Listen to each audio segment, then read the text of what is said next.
Paano ka ba napasok sa showbiz? I started with commercial.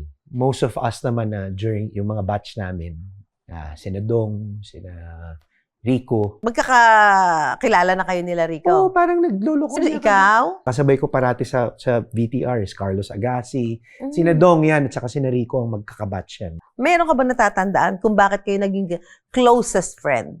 Well, it was more on the same siguro ng hilig. Hilig. Same hilig. Tsaka yan si Rico, Marvin, parang pareho sila na kahit iwan mo sa bahay or kahit iwan mo sa mga kaibigan or pamilya mo, okay lang. Pwede, hindi ka kakabahan na, baka anong gawin nito or diba? Yung may time kasi the family of Claudine lives in the same subdivision where we used to stay. Pag binibisita ni Clau yung family niya, paminsan kasama si Rico, pag magugulat na lang ako pag uwi ko, anong ginagawa mo sa bahay ko? Same place eh. So nakita ko na lang kasama yung daddy ko, they're kikwentuhan na, umiinom na. I guess we all have the same interest and may pare-parehong pangarap at goal namin to the point that in fact, there was a time that he got a share in Subic Yacht Club. I got one in Fuego because we wanted to buy a boat. Parang nandoon yung usapan namin na pag nagkapamilya tayo, during our free time, we'll build a house. Umabot na sa point na yung plano namin sa buhay is we're thinking of 5 years, 10 years from now. Future. Yes. I'm sure ito isa pinakamasakit na pangyayari sa buhay mo, yung pagkamatay ni Rico. Kwentuhan mo nga kami. So, nasa Dos Palmas kayo. We weren't supposed to be there during that time. We did the show kasi for a mall in Davao na ang may-ari rin, yung Dos Palmas. So, anyway, to cut a long story short, there was a breakup that happened and then Rico just wanted to go out of town. And he bought tickets for everyone.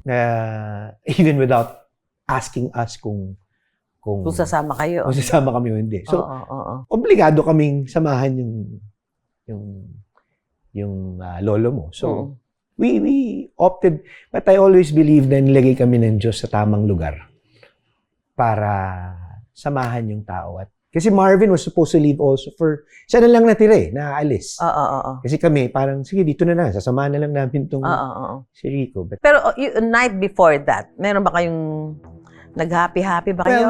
Yeah. We had a few drinks. He drank. Definitely. He was depressed. I remember going home, going back to the villa. Sinabi niya na, this is the best day of my life. Pwede na akong... Yun yung parang premonition na nangyari. Doon kayo sa Dos Palmas. Kwento mo nga kami para lang ma-visualize namin what happened nung March 29 na yun. To go straight to the point, Rico passed.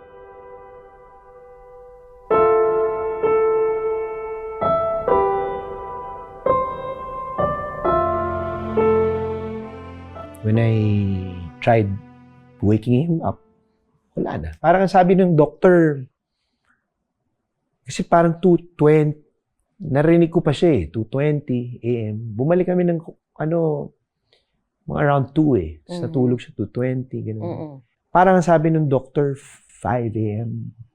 Doon siya, parang nalagutan ng yun. Di ba, sinabi naman to, lumabas to sa mga balita, di ba, na drug overdose. No, not just. I'd like to take this opportunity also to, siyempre yung mga ganyan, they'll speculate that we took something.